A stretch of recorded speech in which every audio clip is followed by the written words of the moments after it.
नमस्ते, मैं नियति कुमारी आज करवक जो मलिक मोहम्मद जायसी द्वारा रचित है उसके विषय में बताऊंगी।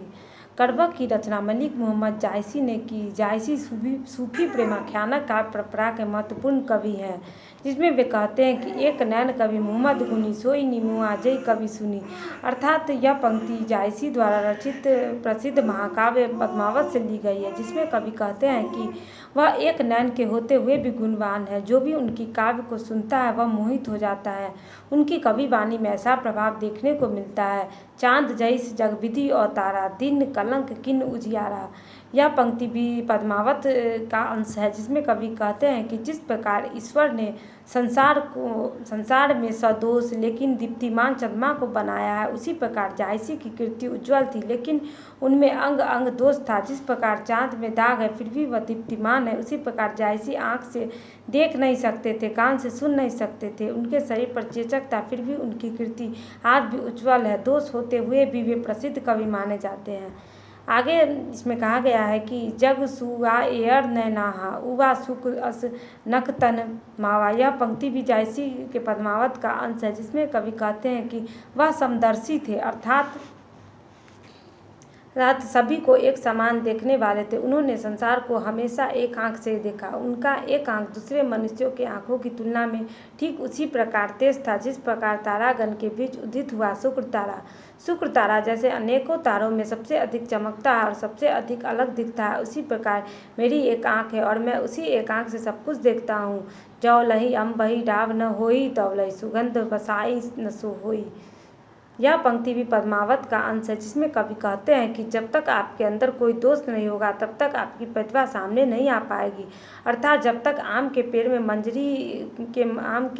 मंजरी में कोयलिया नहीं होगा तब तक वह मधुर सौरभ से सुवासित नहीं होगा। कोयली अर्थात आम के अंदर की गुठली, मंजरी के अंदर जब तक गुठली नहीं होगी तब तक वह मधुर नहीं होगा। गुठली के कारण ही जब आम पकता है तो वह मीठा लगता है। कवि कहते हैं कि आम के अंदर भी दोष है और वह कोयली अर्थात गुठली है, फिर भी वह खुशबू और मिठास देता है।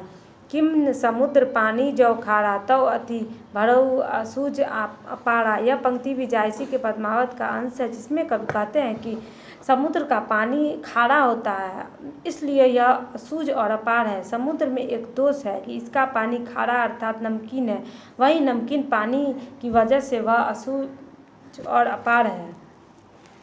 जौ सुमेरु त्रिशूल विनाशा भा कंचन गिरी आग आकाशा। यह पंक्ति भी पद्मावत का अंश है, जिसमें कवि कहते हैं कि सुमेरु पर्वत के स्वर्णमय होने का एकमात्र कारण यही है कि वह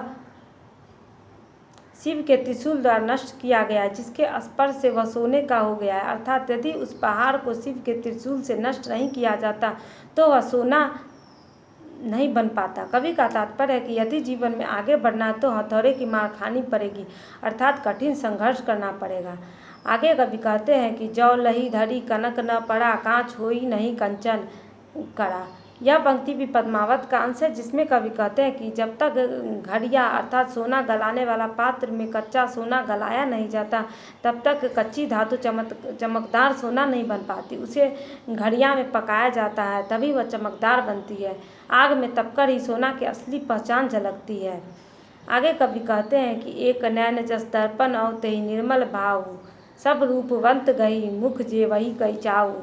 अर्थात कवि अपने संबंध में गर्व से लिखते हैं और कहते हैं कि वे एक आंख के रहते हुए भी दर्पण के समान निर्मल और उज्ज्वल भाव वाले हैं, इसलिए बड़े बड़े रूपवान व्यक्ति मेरी तरफ देखते हैं और मेरे पैर छूते हैं।